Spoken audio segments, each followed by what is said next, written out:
산상수훈의 결론의 말씀이 되겠습니다. 반석 위에 집을 짓는 사람의 비유가 되겠죠. 이 비유에서 예수님은 인생 모두를 건축자에 비유하셨다라고 할 수 있습니다. 성전을 건축하듯이 집을 건축하는 건축자로서 우리의 삶을, 인생을 비유하셨습니다. 집은 우리가 살아가면서 세워가는 우리들의 인생 전체를 말한다라고 할 수 있겠습니다. 살면서 이루는 세상에서의 모든 물질적이고 또 정신적이고 영적인 결과를 모두 총칭해서 집이라고 말할 수 있겠습니다. 그래서 집은 곧 나 자신을, 여러분 자신을 가리킨다고도 할 수 있습니다. 그래서 집을 짓지 않는 사람은 없습니다. 그런데 오늘 각자가 지은 저마다의 그 집 위에 그냥 자연 그대로의 상태가 아니라 바람과 또 홍수가 불어닥친다라는 사실을 우리들에게 예고하고 있고요. 이러한 어려운 문제와 사건의 예고에도 불구하고 또 그것이 우리들에게 급습함에도 불구하고 큰일 없이 잘 극복했다면 다행이겠지만 사실상 이 세 가지는 피해갈 수 있는 사람이 없습니다. 물론 공교롭게 유난히 형통함이 있어서 큰 문제 없이 지나왔던 사람이 있다 할지라도 이 바람과 또 비와 홍수가 말하는 그 궁극적인 총체는 심판을 가리키고 마지막 때의 심판을 가리키기에 마지막 때의 심판을 피할 수 있는 인생은 한 사람도 없기 때문에 오늘 산상수훈의 마지막 비유는 우리 모두에게 다 적용되어지는 주님의 비유다고 말할 수 있겠습니다. 그러니 최종적인 심판의 때 이전에도 우리가 크고 작은 여러 가지 문제와 사건과 큰 사건들을 만나게 될 텐데 그때 내 집이 흔들리지 않고 버텨주어야 하겠지요. 그리고 이 말씀이 궁극적으로 가리키는 것처럼 앞서 언급한 심판의 때에 우리의 인생의 집이, 우리의 영혼의 집이 아름답게 보존되어서 구원에 이르는 그런 하나님의 말씀이 가리키는 그 목표를 향해 우리는 끊임없이 나아가야 할 것입니다. 그러기 위해서 오늘 말씀을 듣고 반석 위에 무너지지 않는 집을 세우는 여기 있는 저와 여러분들이 되기를 주의 이름으로 축원합니다. 2년 동안 팬데믹을 경험했는데요. 이 팬데믹의 정체를 잘 생각해보고 곰곰이 묵상해보면 이제 더 엄청난 그런 비바람과 창수와 홍수가 몰아닥칠 것이다 라는 것을 마치 예고해 주는 것 같습니다. 그래서 이 기간 동안 얼마나 든든한 영적 훈련과 준비를 하셨는지 돌아볼 필요가 있겠는데요. 아마 여러분들 중에 코로나가 끝나기를 기다리기만 했던 분이라면 오늘 비유에서 왠지 그 어리석은 사람을 가리키는 것 같은 그런 느낌을 받지 않을 수 없겠습니다. 그러니 아직 코로나가 끝나지 않았잖아요. 그러니 늦었다 할 때가 빠른 가장 최선의 기회입니다. 오늘 2월의 마지막 주일을 지나면서 저와 여러분들이 정말 흔들리지 않는 반석 위에 세운 집을 지은 그런 저와 여러분들이 되기를 축원합니다. 먼저 몇 구절 잠깐 이렇게 묵상하고 또 전체를 한번 생각해 보길 원합니다. 24절을 같이 한번 읽어보시죠. 시작. 그러므로 내가 하는 말을 듣고 그대로 실천하는 사람은 바위 위에 집을 지은 지혜로운 사람과 같다. 여기 24절에서 내가 하는 말을 듣고 괄호를 묶어보시기 바랍니다. 중요한 것은 주님이 하시는 말씀입니다. 단지 어떤 인문학적인 성찰을 잘하는 사람이 아닙니다. 그리고 굉장히 자기 절제를 수행하고 부지런한 자기 자신을 잘 건설해온 그러나 또 아주 훌륭한 어떤 사람을 가리키는 것이 아니라 내가 하는 말을 듣는 사람, 그 사람이 전제되고 있다는 사실을 우리는 놓치지 말아야겠습니다. 특별히 지혜로운 사람과 같다라고 말했을 때 여기서 같다는 같을 것이다가 조금 더 정확한 번역이 되겠습니다. 미래형을 사용했습니다. 여기서 미래형을 사용하는 것은 우리 마태복음이 여러 곳에서 가리키고 있는 것처럼 마태복음의 어떤 결과와 경고들은 사실상 궁극적인 마지막에 초점을 맞추고 있습니다. 그렇기 때문에 여기서 장차 되어질 일을 보여주기 위한 미래 시제다라고 할 수 있겠죠. 그러니 지혜로운 사람인지의 여부는 그가 집을 반석 위에 세웠는지 혹은 모래 위에 지었는지를 보아서 알 수 있는 것인데, 그 어떠함, 무너지느냐 무너지지 않느냐, 그 어떠함은 심판날을 상징하는 폭풍우가 닥치는 미래에 증명될 것이다 라고 이야기하는 것입니다. 그러니 오늘 말씀을 하나님의 예언으로 받아들여도 좋을 것 같습니다. 우리들의 2022년 앞으로의 앞날은 어떻게 될 것이지 라고 하는 그런 기대와 소망을 가지신 분이라면 오늘 말씀을 그대로 취해서 저와 여러분들이 견고히 흔들리지 않는 인생이 되어지기를 축원합니다. 앞서 언급한 것처럼 집이라는 말은 사람의 인생 전체를 상징한다라고 할 수 있겠고, 반석이라고 하는 것은 하나님의 말씀을 잘 듣고 잘 수행하는 그리스도인의 순종적인 실천에 있다라고 말할 수 있겠습니다. 그래서 그리스도의 말씀을 잘 듣고 행하는 그런 신앙 위에 세워진 인생이 지혜로운 인생이라고 선언하고 있습니다. 후에 다시 좀 돌아보겠고요. 25절도 제가 있습니다. 비가 내려 홍수가 나고 바람이 불어 세차게 내리쳐도 그 집은 무너지지 않았다. 바위 위에 기초를 세웠기 때문이다. 비, 홍수, 바람에 동그라미 해보시길 바랍니다. 삼중적인 표현을 가지고 장차 임하게 될 어떤 큰 문제와 환란을 우리들에게 말해주고 있죠. 브로케라고 하는 이 비는 그냥 어떤 가랑비가 아니라 폭우라고 할 수 있겠습니다. 그리고 여기서 홍수, 포타모스라고 하는 이 말은 갑자기 불어나는 강물이 있죠. 아주 위험한 급류가 되죠. 바로 그런 급류로서의 큰 강물이 됩니다. 바람이라고 하는 아네모스라고 하는 이 말도 어떤 기류가 급작스러운 어떤 움직임으로 인해서 순간적으로 발생하는 돌풍을 이야기하는 그런 어떤 자연스럽고 평범한 바람이 아닙니다. 그런데 여기서 이 바람이 복수형으로 쓰여졌어요. 바람들이라고 할 수 있겠는데, 돌풍이 한 번이 있었던 것이 아닙니다. 용케 한번 피해가는 것이 아니라 여러 번 이 집에 돌풍이 들이닥쳤다라는 사실을 말해주고 있습니다. 종말에 있을 환란은 이처럼 아주 모질게 닥칠 것인데, 반석 위에 지은 집과 굳건한 신앙의 실천, 그것을 수행해 나가는 구체적인 순종이 없다면 이와 같이 거듭되는 환란을 버텨낼 사람은 없다라는 말로서 결론될 수 있겠습니다. 우리들에게 가장 무서운 병은 설마인 병인 것 같아요.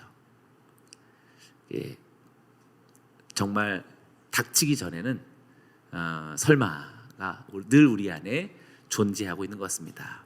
그러나 정말 영성 깊은 사람은 설마라는 것이 없는 바로 그러한 성도입니다. 늦지 않았습니다. 오늘 이 저녁에 설마라고 하면서 시간을 끌지 마시고 오늘 당장에 하나님의 말씀, 특별히 오늘 주일에도 야고보를 통해서 경고했죠. 심판이 있다라는 사실을 아는 사람에게 가슴이 두근두근거리고 어떤 신적 감정들이 일제히 다 살아나는 그런 영성의 살아남이 우리들에게 있어야죠. 설마는 우리 눈을 흐리멍텅하게 하고 우리들의 감각을 다 무디게 만들고 우리들의 언어도 곱지 않고 마음 씀씀이도 아주 깊은 하나님의 나라를 보여주지 못합니다. 냉정하고 사납고 자꾸 다투고 시비를 걸고 원망하고 뭐 이런 거친 돌짝밭 같은 것이죠. 그러나 하나님의 심판에 대해서, 그분의 살아계심에 대해서 인식하기 하는 사람에게 말할 수 없는 어떤 하나님의 영적인 감흥들이 우리 안에서 살아나게 될 줄로 믿습니다. 할렐루야. 아멘. 그러니 오늘 말씀처럼 하나님의 말씀을 이제 순종하며 실천하겠다라는 결단이 오늘 2월 이 마지막 저녁에 있어야 새로운 3월을 맞을 때 전혀 다른 하나님의 말씀이 이끌어가는 견고한 반석 위에 세워진 어떠한 비바람과 홍수가 몰아쳐도 아주 견고하게 그 삶을 유지할 수 있는 우리 모두가 될 줄로 믿습니다. 특별히 제가 오늘 이 전하는 말을 중요하게 여겨야 할 시제의 표현이 또 한 번 있는데요. 세웠기 때문입니다. 그래서 세웠기에 동그라미 보시기 바라고, 아까 24절에서는 사람과 같을 것이다 라는 미래형이었죠. 그런데 왜 그렇게 같을 것인가, 그의 미래는 그렇게 요동치 않을 것인가, 이유는 25절에 세웠기 때문이다. 성경에, 신약 성경에 아주 많이 쓰이지 않는 시제인데 과거 완료형을 썼습니다. 보통 과거형을 쓰는데 과거 완료형을 썼다라는 것은 어떤 과거보다도 더 과거다라는 사실이 되겠지요.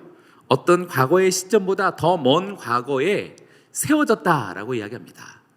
그러니 지금 여기서 바위 위에 기초를 세워왔다, 아주 먼 과거부터 세워온 사람이지 눈 깜짝 어떤 그런 요행을 바란 사람이 아니었다라는 사실을 알게 됩니다. 그러니 제가 목사로서요, 우리 성도님들에게 때로는 자꾸 이렇게 우리 성도님들을 이렇게 막 압박하는 것처럼 그렇게 여러분들 자꾸 도전하고 신앙의 어떤 그런 어떤 이렇게 요구를 이렇게 제시하는 때가 있는 것 같은데 좀 필요하다고 생각됩니다. 우리 성도님들에게 자꾸 일깨우고 우리가 무엇을 해야 될지 본질을 돌아보게 하고, 자꾸 안 하고 있는 것을 하고 있다라는 그런 두리뭉실한 자기 변명을 그렇지 않다라고 자꾸 누군가 일깨워줘야 되는 것은 바로 목회자가 해야 할 일이라고 생각됩니다. 아주 오래전부터 해왔어야 하고 아주 오래전부터 수행되어져 온 기초를 세우는 일이 우리들에게 주어져야겠습니다. 하나님은 저에게 그런 과제를 벌써 남양주에 주신 지 3년이 지났습니다. 그래서 사실 제 마음이 여러 가지로 좀 궁급하고 좀 쫓기는 마음도 있습니다. 벌써 시간은 이렇게 흘렀는데 원하는 하나님께서 기뻐하시는 주님의 일꾼들, 바울 같은 그런 사도들은 얼만큼 어떻게 세워졌을까라고 하는 마음에 계산을 해보니까 별로 많이 안 나오는 것 같아요. 네, 그래서 조금 뭔가 더 궁금합니다. 그러나 저도 역시 포기하지 않고 또 낭망하지 않고 다시 하나님 앞에서 의로운 주의 백성들을 일으키고 마지막 때 용사와 같은 다윗의 무리들을 세워나가는 데 부족함이 없도록 저도 결단하는 오늘 이 저녁이 되기를 원합니다. 할렐루야. 삶 중에 이러한 어려움이 거듭 다가와도 견고하게 흔들리지 않을 수 있는 이유는 오래전부터 세워온 그러한 실천과 순종이 있었기 때문이다라는 사실입니다. 마치 지혜로운 5 처녀가 신랑이 오기 전 그 한참 전부터 기름을 준비한 것과 같은 미래를 대비하는 지혜로운 행동은 오늘 갑자기 깜짝 이루어질 수 있는 일이 아니다라는 것을 성경이 시제를 통해서 우리들에게 알려주고 있습니다. 사랑하는 여러분이요, 오늘부터 다짐하기를 원합니다. 거룩한 습관이 가져다주는 어마어마한 신적 능력을 믿으십니까? 지금 작은 실천이지만 매일매일 반복되어지는 이 거룩한 루틴을 통해서 저와 여러분들에게 어마어마한 신앙의 성장과 성숙이 있기를 원합니다. 그 중에 하나는요, 월삭 개념입니다. 제가 강조하는 이유가 있어요. 월삭 개념은 단지 새벽 예배 첫날 하루뿐이 게 아니에요. 모든 시간 관계, 시간 개념의 축을 제시하는 겁니다. 그 하나를 내가 실천함으로 인해서 나의 범사의 첫 시작에 대한 하나님 중심성을 매일 작용할 수밖에 없는 그러한 나의 거룩한 루틴이 되는 겁니다. 그렇다니까요. 지난 40일 새벽 예배했으니까 그것도 종교적인 어떤, 저는 오히려 그런 40일 1년에 몰아서 한번 하는 그런 새벽 기도보다는 오히려 월삭의 개념을 매달마다 수행해 나가는 것이 더 1년 내내 우리들의 모든 시간 관계를 하나님 앞에서 결정하는 거룩한 습관이라고 생각됩니다. 26절을 제가 다시 읽어봅니다. 그러나 내가 하는 말을 듣고도 실천하지 않는 사람은 모래 위에 집을 지은 어리석은 사람과 같다. 또 다른 건축자죠. 두 사람의 건축자가 나타나는데 아까는 지혜로운 건축자였고 여기서는 어리석은 건축자입니다. 여기서도 마찬가지로 내가 하는 말을 듣고도 괄호를 묶어보시기 바랍니다. 중요한 것은 주님이 하시는 말씀을 들었다라는 사람입니다. 지금 26절의 어리석은 사람은 무슨 불안당이 아니에요. 뭔가 그리스도의 은혜 밖에 있는 사람들, 뭐 다른 이교도들이 아닙니다. 명백히 아주 오랜 동안 주님의 장막 아래 있던 사람이다라고 할 수 있습니다. 특별히 여기서 어리석은이라는 모로스라고 하는 이 말은 단순히 뭐 이렇게 지혜가 모자란다든지 신중하지 못하다든지 그런 의미라기보다는 구원에 관한, 하나님 나라에 관한 것에 대한 무지와 무시를 가리키는 것을 가리켜 어리석다라고 말합니다. 사랑하는 여러분, 머리 또는 혹시 이제 좀 IQ가 좀 모자라고 뭔가 이렇게 조금 이렇게 좀 신속하지 못한 것을 하나님께서 탓하시겠습니까? 세상은 그것을 탓해도 하나님은 절대 그러신 분이 아니시죠. 여러분 안심하십시오. 너무나 하나님 멋있는 분이세요. 하나님은 그렇게 타고난 걸 어떻게 해요? 우리가 타고난 거, 어떤 사람은 좋은 어떤 유전자가 있어서 IQ가 좋게 태어난 것을 자랑할 이유도 없습니다. 그것은 그들의 부모님으로부터 물려받은 것이, 본인이 그렇게 뭐 나오면서 IQ를 스스로 조작하고 나오나요? 그러니 IQ가 좋은 사람은 감사해야겠고, 조금 모자란 사람은 모자란 것을 대체하는 그 무엇이 있다라는 것을 빨리 발견하는 것이 저는 귀한 것이다 생각하고, 하나님 반드시 그것을 상회하고도 남을 만큼의 무엇을 주셨다라고 저는 확신합니다. 그러니 여러분, 구원에 관해서, 하나님 나라에 관해서 무지하고 무시하는 것만큼 어리석은 일은 없는 것입니다. 그리고 그것은 IQ와 아무런 상관이 없습니다. 사랑하는 여러분, 하나님의 나라가 지금 신속하게 굉음을 울리며 우리에게 다가오고 있다는 사실을 믿으십니까?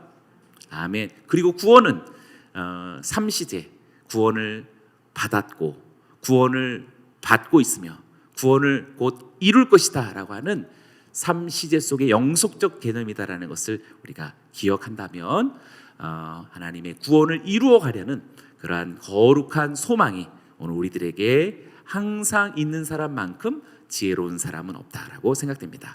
하나님의 말씀은 들었지만 영적인 문제에는 관심이 없고 세속적인 가치관에 사로잡혀 있어서 말씀을 무시해버리고 번번이 순종치 않는 사람을 가리켜 어리석은 사람이다라고 성경이 말하고 있는 것입니다. 하나님의 말씀은 들었지만 순종하기를 거부하는 이들은 하나님의 심판의 때를 견디지 못해서 멸망하고 많은 운명에 처하게 된다라는 것입니다. 27절도 보시죠. 비가 내려 홍수가 나고 바람이 불어 세차게 내리치니 그 집은 여지없이 모두 다 무너졌다.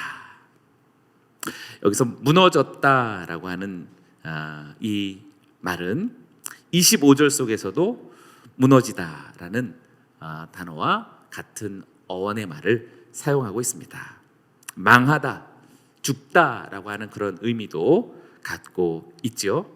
그래서 말씀에 순종치 않는 이들도 심판 때에 산산이 부서져서 단순한 어떤 물리적인 또 경제적인 어떤 큰 손해 정도가 아니라 결국에 멸망에 이르게 된다라는 사실을 알려주고 있는 것입니다. 그러니 지금 이 문제는 산상수훈의 마지막 이 비유는 잘하면 좋고 안 되면 좀 아쉬운 이런 것이 아닙니다. 우리 뒤에 벽에 걸려진 세상의 소금과 빛에서 산상수훈의 첫 번째 팔복 다음에 나타나는 첫 번째 주님의 비유로서의 교훈이 바로 세상의 소금이었죠. 세상의 소금은 만약 소금의 역할을 잘 한다면 훌륭한 일이지만 소금의 역할을 하지 못한 채 짠맛을 내게 되면 짠맛을 잃게 되면 어떻게 된다 그랬죠? 아, 왜 그랬어? 좀 다시 좀 해봐. 뭐 그런 게 아니었죠? 네, 버려진다. 바깥에 사람들에게 밟힌다라는 아주 냉정한 심판이 예고되어 있다는 사실을 우리들에게 알려주고 있습니다. 그러니 사랑하는 여러분이요, 오늘 산상수훈의 말씀은 우리들의 윤리 도덕적인 측면에서 이야기하는 것만이 아니라 하나님 나라의 구원과 심판에 대해서 맞닿아 있는 하나님의 신비로운 주님의 예언이라고 말할 수 있겠습니다. 자, 다시 한번 좀 정리를 해보도록 하죠. 비유 속에 두 사람이 등장합니다. 지혜로운 사람은 반석 위에 집을 지었고 어리석은 사람은 모래 위에 집을 지었습니다. 둘 다 집을 지었다라는 사실을 우리가 기억해야겠습니다. 우리 모두는 다 자기만의 인생을 살아가고 있습니다. 그런데 중요한 것은 큰 비가 내리고 세찬 바람과 홍수가 마을을 뒤덮게 되었을 때 바위 위에 세워진 집은 견뎌내지만 그러나 모래 위에 세워진 약한 집안에 세워진 그런 가옥은 속절없이 휩쓸려 내려가면서 파괴되어져 버렸다는 사실입니다. 앞서 언급한 것처럼 비와 바람과 홍수, 이 삼중적인 강력한 파괴의 힘을 주님은 예고하셨다라는 것을 기억해야겠고요. 이것은 종말적인 마지막 있을 심판을 궁극적으로 상징하는 것이다. 그래서 피해갈 사람은 아무도 없다라고 말해야 옳은 것입니다. 아까 우리 괄호를 묶었는데요. 이 비유에서 어떻게 보면 제일 중요한 것은 두 사람이 모두 다 예수님의 말씀을 들은 사람이다라고 말할 수 있는 것입니다. 24절에 내가 하는 말을 듣고 또 26절에 내가 하는 말을 듣고도 모두가 다 주님의 말씀을 들은 사람들입니다. 예수님을 안 믿겠다라고 거부한 사람들이 아닙니다. 심지어 지금 산상수훈 지금 반석 위에 세운 집 그 위에 지금까지 우리가 목사님들을 통해서 함께 나누었던 그 앞에 있는 내용들 속에 불법을 행했다라는 예수님으로부터 아주 냉정한 책망을 듣는 사람들은 모두가 다 예수님의 이름으로 사역했던 사람들이다라는 사실을 놓치지 말아야 하겠습니다. 그러니 귀 있는 자들이여, 성도들이여, 두렵고 떨리는 마음으로 들어야 합니다. 근데 좀 안타까운 것은요, 그런 분들이 더 너무 이제 오랫동안 익숙해 있기 때문에 잘 안 들리는 것 같아요. 오늘 말씀에서 먼저 전제해야 될 것은 홍수에 무너졌느냐 안 무너졌느냐의 원인이 결국 집터에 있다는 사실을 우리들에게 강조하고 있죠. 집터, 어떤 집터에 기준하고 있느냐라는 것입니다. 그 집의 터가 반석이냐 아니면 모래냐로 구분된다라는 것이죠. 거기에 집이 버틸 수 있기도 하고 무너져 내리기도 한다는 사실입니다. 여기서 반석은 사실상 견고한 믿음이라고도 말할 수 있겠고, 모래라고 하는 것은 자기 주도적인 결심과 노력과 의지라고도 말할 수 있겠습니다. 그러나 우리가 신앙 전체를 통틀어서 사람의 행위, 자신의 열심, 자신의 공적을 통해서 구원을 향하고 있다. 그래서 마침내 구원을 얻을 것이다 라고 하는 그런 기대만큼 착각은 사실 없습니다. 오늘 말씀 속에서 성도들이 행한다라는 말씀을 잘 들여다보면 결국 행함이 견고한 반석이다라고 그렇게 읽혀지는데요. 그렇죠? 반석이 세우는 것은 내 말을 듣고 실천하는 사람이다라고 말했으니 결국 반석이다라는 것은 어떤 실천적인 또 순종의 행함이라고 말할 수 있겠지만 사실 오히려 정반대로 우리는 이해해야 옳겠습니다. 견고한 반석 위에 있는 성도들은 오히려 굳건한 믿음 위에 있는 성도들이라. 오늘 야고보서 말씀하고 어떻게 이렇게 똑같을까요? 굳건한 믿음을 소유했기 때문에 확실한 행동이 나타나는 신앙적 논리가 야고보 사도였습니다. 주 예수 그리스도의 영광스러운 믿음을 소유한 여러분에게 절대 차별적 행동이 있을 수 없다라는 말을 선언한 거죠. 그런데 여기서도 아주 견고한 믿음 위에 서 있기 때문에 실천하지 않을 수 없다라는 말로서 풀이된다라고 할 수 있습니다. 견고한 반석 위에 있는 성도들이기에 말씀을 지키고 행할 수가 있다라는 것이 가장 더 타당한 해석이 됩니다. 인생의 어떤 풍파가 되었든 하나님의 심판대가 되었든 휩쓸려 내려가지 않게 나를 단단히 붙거둘 유일한 반석은 곧 예수 그리스도이신 줄로 믿습니다. 아멘. 그래서 예수님은 자기 자신을 돌로서 여기셨죠. 그리고 스스로를 하나님의 아들이라고 가리키셨습니다. 그래서 돌로서의 반석은 하나님의 아들과 같은 어원을 가짐을 우리는 기억할 수 있겠습니다. 누군가 내가 너의 반석이 되어줄 테니까 나를 딛고 서라고 말할 수 있는 사람은 사실상 거의 없을 것입니다. 세상에는 오히려 모두가 다 어떻게 하든지 밟고 일어서려는 그런 사람들로 가득한 이 시대적인 현실입니다. 예수님께서 모래 땅에 아슬아슬하게 인생의 집을 짓던 우리 모두에게 자신의 견고한 인생을 반석처럼 내어주시면서 너는 나를 딛고 서라 라고 하는 그러한 존재로서 우리에게 다가와 주신 바로 그분이 예수님이시요 그분의 실천과 순종이 곧 그분의 십자가다라고 할 수 있겠습니다. 그렇게 주님이 나를 위해 반석이 되어 주신 것입니다. 옆 사람들에게 한번 축복해 볼까요? 예수 그리스도께서 나의 영원한 반석이십니다. 아멘. 여러분의 인생의 집이 정말 이 반석이신 주님 위에 세워지고 있는가? 정말 다시 묻습니다. 네, 여러분 아멘 하시겠죠, 분명히.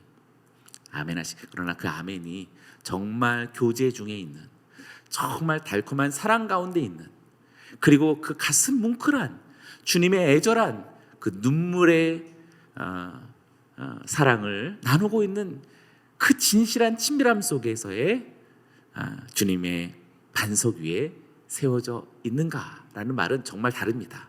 이제 우리는 형식적인 아무런 감흥 없는 그런 교과서 같은 답변은 이제 우리는 졸업했잖아요. 그렇죠? 그래서 여러분 주님의 은혜와 말씀으로 또 성령으로 시편을 낭독하셔야 됩니다. 여러분의 삶이, 여러분의 기도가, 여러분의 찬송이 시편 자체가 되어져야 하겠습니다. 하루라도 빨리 우리 안에서 뜨거운 울컥하는 성령의 감동이 진리의 말씀과 함께 주의 반석 위에 세워지는 여러분의 인생 집이 되기를 축원합니다. 나 자신과 내 행위를 토대로 인생의 집을 세워간다면 아주 작은 비바람에도 그 터가 흔들릴 것이고 불안 속에서 살아가는 것이 정말 고통이 아닐 수 없겠습니다. 그러니 여러분 하루라도 여러분을 의지하는 그 주먹을 불끈진 그 아슬아슬한 자기 의지를 빨리 버리시고 주님을 의지하는, 또 주님과 벗하며 살아가는 우리 모두가 되길 원합니다. 예상하지 못한 일, 원치 않는 일들이 우리의 삶 속에 얼마나 비일비재하게 있을까요? 저도 목회자인 저도 오늘 아침에 막 정말 날아갈 듯하게 막 감동과 막 희망에 가득 찼다가 갑자기 어떤 소리를 딱 들으면서 등골이 막 오싹할 만큼 싹 식어버리는 때가 있는데요. 여러분들 성도님들도 얼마나 많은 경험을 하시겠습니까? 우리는 그렇게 사실 정말 너무 연약한 그런 존재가 됩니다. 그러니 우리 모든 인생이 주님께 있지 않고서는 단 하루도 살 수 없는 줄로 믿습니다. 나의 계획이 조금 틀어져도 우리는 얼마나 평정심이 흔들립니까? 그러니 예수님을 내 인격, 나의 모든 인생의 집에 견고한 터가 되도록 해야 할 것입니다. 예수님께서 나의 인생과 내 집을 굳건히 바치고 계신다면 이 세상에 어떤 크고 대단한 태풍이라 할지라도 절대로 무너질 수 없는 우리 모두인 줄로 믿습니다. 마지막 심판날에도 우리의 일생의 모든 허물과 죄의 심판으로부터 견고하게 받쳐주고 계심을 믿고 우리 일생의 주님의 안에서 집을 짓는 우리 모두가 되길 축원합니다. 아멘. 자, 이제 우리 한 가지만 더 생각해 보는데요. 그렇다면 반석 위에 세운 집과 모래 위에 세운 집이 무엇이 어떻게 달랐는가를 좀 생각해 보기를 원합니다. 기초가 다른 것은 분명하죠. 반석이냐 모래냐. 이 둘은 그러나 똑같이 집을 지었습니다. 두 사람이 지은 집의 차이가 무엇인지 반석과 모래를 조금 더 생각해 보기를 원합니다. 반석 위에 집을 지은 사람은 곧 말씀을 지켜 행하는 것으로 집을 지은 사람이다라고 풀이될 수 있겠습니다. 예수님의 말씀에 의해 목적이 정해지고 행동이 정해지는 그 모든 생활이 반석 위에 집을 짓는 사람이다라고 할 수 있겠습니다. 그런데 우리들의 이 삶을 잘 한번 생각해 보죠. 아주 분연히 자기 실력, 자신의 사회적인 지위, 또 재산, 명예, 수많은 어떤 이런 사회적 가치들로서 자신의 집을 형용하고 묘사하고 정의하는 그런 사람들이 많죠. 그리고 주님과의 관계는 다분히 종교성입니다. 교회에서 종교적인 어떤 일면 속에만 있습니다. 그러나 예수님께서 보시는 인생 평가에 그런 것이 전혀 고려되지 않는다라는 사실을 우리는 알 수 있습니다. 마지막 날에 우리가 하나님 앞으로 갔을 때 얼마나 예수님의 말씀을 실천하고 그대로 수행했는지에 대해서 주님은 판단하실 것입니다. 그것을 우리들에게 소개해 주는 것이 산상수훈입니다. 그런데 우리가 지금까지 3개월 동안 묵상한 산상수훈의 높은 가치들 중에서 우리 인간과 또 사람이 본성적으로 가지고 있는 것은 사실 하나도 없다라고 말할 수 있습니다. 우리 사람에 대해서 제대로 또 분석하고 또 파악한다면 인간의 마음이 산상수훈하고 어떻게 보면 정반대에 이렇게 놓여져 있다라고 말할 수 있겠죠. 네, 우리는 살다는 말만 해도 그냥 불쑥하는 그런 아주 이렇게 좋지 않은 그런 성격이 있잖아요. 그러니 산상수훈을 하나하나 조목조목 생각해 본다면 우리들의 성정과 아주 정반대에 놓여져 있다라고 할 수 있습니다. 이렇게 평행선을 달릴 수밖에 없는 주님의 높은 가치가 산상수훈에서 선언되어졌을 때 너무 높기 때문에 그냥 아멘만 할 수밖에 없다라고 말하지만, 그러니까 하나님은 우리들에게 우리 안에 그 말씀의 법이 작용하고 역사할 수 있도록 우리의 마음에 심어준 말씀이 있는 거죠. 하나님이 성령을 우리들에게 부어주셨다라는 사실입니다. 이전에 없었던 새 마음과 새 영을 부어주심으로 인해서 우리가 이렇게 높은 가치, 나의 본성하고는 전혀 차별적인 하나님의 나라의 법이 어떻게 내 안에서 이루어질 수 있을까? 네, 새 마음과 새 영이 우리에게 부어졌기에 가능할 수 있는 것입니다. 에스겔 선지자를 통해서 이렇게 예언되어졌죠. 에스겔서 36장 26절 개역 개정 성경으로 한 목소리를 같이 읽어봅니다. 시작. 또 새 영을 너희 속에 두고 새 마음을 너희에게 주되 너희 육신에서 굳은 마음을 제하고 부드러운 마음을 줄 것이며. 아멘. 우리가 예수님을 구주로 믿을 때 성령께서 새 영과 새 마음으로 우리 가운데 임하신 것을 믿으십니까? 아멘. 믿으셔야 돼요. 이것이 믿으셔야 새로운 3월을 맞이할 수 있어요. 엄청난 3월을 우리가 기대할 수 있고요. 전혀 새로운 인생으로 돌입할 수 있는 줄로 믿습니다. 아멘. 이 새 마음과 새 영으로서의 성령께서는 항상 놀랍게도 하나님과 예수님의 말씀의 권위 앞에 순종하는 신적 속성을 가지고 있습니다. 성령님은 같은 위격이심에도 불구하고 하나님과 성자의 말씀께 완전히 종속된 것과 같은 순종을 보이고 있다는 사실을 우리는 기억해야 하겠습니다. 세상 사람들에게 예수님의 말씀은 전혀 관계도 없고 지켜야 할 이유도 없는 사람들이겠지요. 그러나 여기 있는 여러분들의 눈빛을 보면 제가 알고 있습니다. 여러분들에게 있어서 예수님의 모든 계명은 마땅히 지켜야 하고 순종해야 할 절대적 권위가 있다는 것을 여러분 다 동의하시는 것 같아요. 네, 분명히 느껴집니다. 그거 중요한 거예요. 우리가 예전에는 원수를 사랑하라라는 말도 어떻게 보면 교과서 같은 말이어서 아주 작은 이해관계에 있어서만 해도 울그락불그락하는, 그런 내가 무슨 원수를 사랑하는가라고 말했지만 사실 지금에는 여러분들의 가슴과 영감 속에 원수를 미워하고 또 무엇인가 갈등의 어떤 국면에 처해 있을 때 여러분의 양심과 마음에 심한 아픔이 있다는 것을 제가 느낍니다. 여러분이 아파하신다는 것도 역시 새 마음과 새 영으로서의 성령께서 내주하시기 때문에, 예전 같으면은 그냥 당연하다라고 얘기했던 그 감정들이 여러분에게 심한 갈등으로 작용하고 있다는 것을 제가 압니다. 남을 험담하고 돌아서면 여러분에게 큰 후회가, 오히려 스스로 상처를 낸 것처럼 아픔이 있다는 것도 제가 압니다.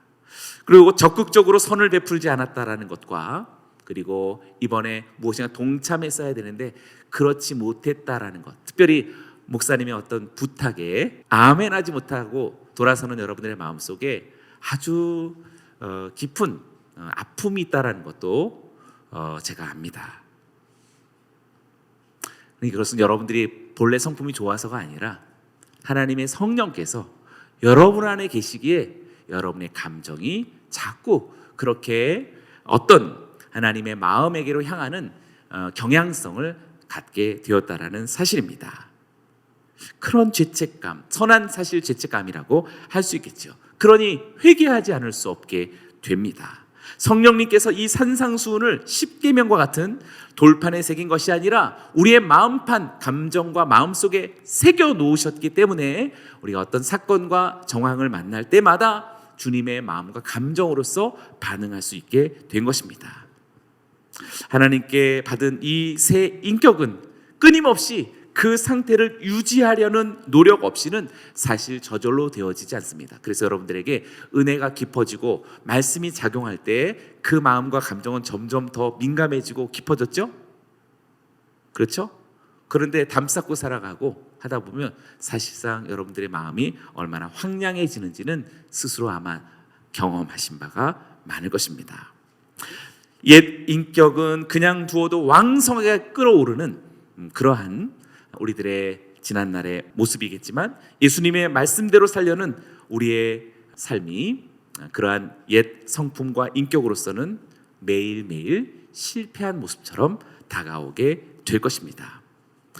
그러나 중요한 것은 우리가 얼마만큼 그런 성취한 삶으로서 살아가느냐가 중요하지 않고, 우리가 얼만큼 이렇게 신앙적인 갈등과 부대낌과 극복하려는 그런 마음의 줄다리기와 하나님을 향한 애처로운 그런 갈망, 방향을 향하고 있죠. 얼만큼 내딛었느냐가 중요하기보다 방향에 계속 응시하며 전진하려고 애썼다라는 그 시간과 그 여러분들의 발걸음을 주님이 기억하신다라는 사실을 잊지 않기를 바랍니다.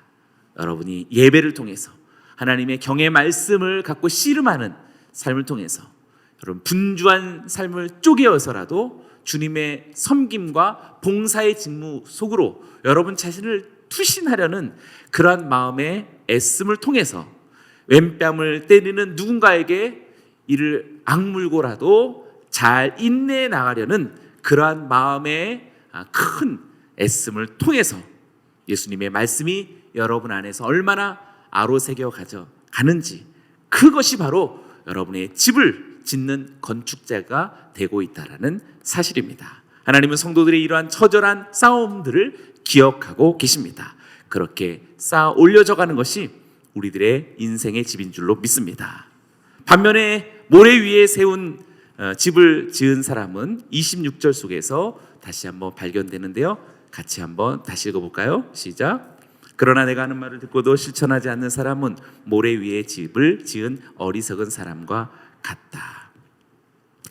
이 사람도 집을 지었지만 예수님의 말씀을 지키지 않는 것으로 지어진 사람이다 라고 말할 수 있습니다. 다시 한번, 예수님의 말씀을 지키지 않는 것, 실천하지 않는 것으로 지어진 집이 바로 모래 위에 지은 집이다라고 할 수 있습니다. 말씀과 상관없는 인생을 세워나가는 사람입니다. 이들이 왜 어리석은가요? 기름을 준비하지 않는 어리석은 다섯 처녀와 같이 주님의 날이 온다라는 사실에 대해서 무감각했고 관심이 없었고 무시했던 까닭입니다.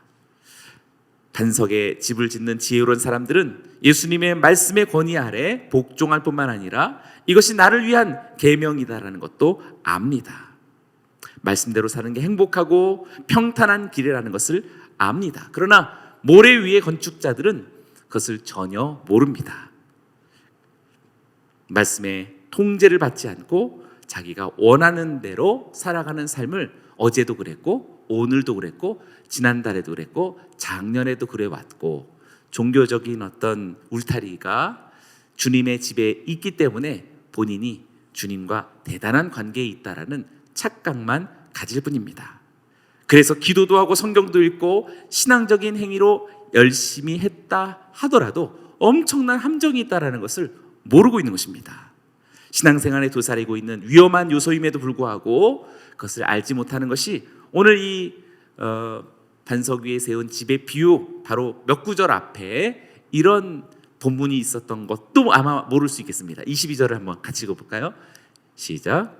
그날에 많은 사람들이 내게 말할 것이다. 주님, 주님, 우리가 주의 이름을 예언하고 주의 이름으로 귀신을 쫓으며 주의 이름으로 많은 기적을 일으키지 않았습니까? 구원과 심판의 날에 많은 사람이 심판의 판결을 받게 될 때에 아우성치며 절대 뭔가 주님 잘못하셨겠죠. 저를 잘못하신 거예요. 주님 다시 한번 장부 한번 들여다보세요. 이들이 예수님을 주님이라고도 부르고 있다는 것을 말하고 있죠. 그리고 주님의 이름으로 많은 일을 했다라고도 말하고 있습니다. 선지자 노릇도 하고 심지어 귀신도 쫓아냈고 큰 권능을 행했다라고도 주장하고 있습니다. 그러나 예수님의 판결은 애매모호하지 않습니다. 너무나도 단호합니다. 어떻게? 23절처럼 단호하십니다. 또 같이 읽어볼까요? 시작. 그때 나는 그들에게 분명히 말할 것이다. 나는 너희를 도무지 알지 못한다. 무법을 행하는 사람들아 썩 물러가라. 사실 마태복음은 시종 처음부터 끝까지 매우 무서운 복음서라고 할 수 있겠습니다. 이 사자복음서죠. 여기서 도무지 알지 못한다라는 말은 누구세요? 라고 하는 것은 초면이다라는 얘기죠. 너무 무서운 얘기죠. 매일 입으로 주님을 말하고 주의 이름으로 무엇인가를 했지만 예수님의 엄중한 심판은 내가 언제 너와 무슨 관계가 있었느냐라고 그렇게 묻는 것입니다. 가슴이 철렁 내려앉는 두려움이 되지요. 그들의 행위가 예수님을 위한 것이 아니었기 때문에 이런 어처구니 없는 현실이 밝혀지게 되는 것입니다. 예수님께 듣고 말씀대로 순종한 것이 아니라 사실상 모두가 다 자기 영광을 위해 주님을 도용한 불법이었다라고 말할 수 있습니다. 예를 들어서 제가 설교를 열심히 잘하려고 하는 것도 만약에 이혜영 목사라고 하는 어떤 설교사역 제가 이렇게 잘 못하니까 이렇게 자신 있게 얘기할 수 있는 거예요. 그러니까 그런 것을 다 자신의 어떤 그 목회적인 역량을 위해서 그것을 열심히 하려고 하는 것이지 주님의 영광을 위해서 정말 열심히 하려는 것은 성도들도 잘 모르죠. 본인도 잘 모를 수 있습니다. 그러나 주님은 너무나도 잘 아시는 거죠. 이런 사람들은 평생을 그렇게 살면서도 그것이 틀렸다라는 것도 모르리라 생각합니다. 목사님들 중에서도 절 포함해서 그것을 평생 모르는 사람도 있을 것이다 라고 생각합니다. 한평생 다 자기 영광과 자신의 안위를 위한 목회를 했을 뿐이지 주님의 영광을 위해서 한 것은 없다라고도 할 수 있습니다. 불법자들의 기준은 예수님의 말씀이 아니라 항상 자기 자신이었습니다. 자신의 의와 자기 자신이 표준이 되기 때문에 자신이 잘못하고 부족하다라는 것은 상상도 못하는 일이 돼버린 것입니다. 자기가 모든 것의 기준인 사람은 무엇이 죄인지 무엇이 부족한 것인지를 모릅니다. 그래서 심판의 날 하나님 앞에서 자기가 더 어이없어하는 진풍경이 벌어지게 된다라는 예수님의 예고가 됩니다.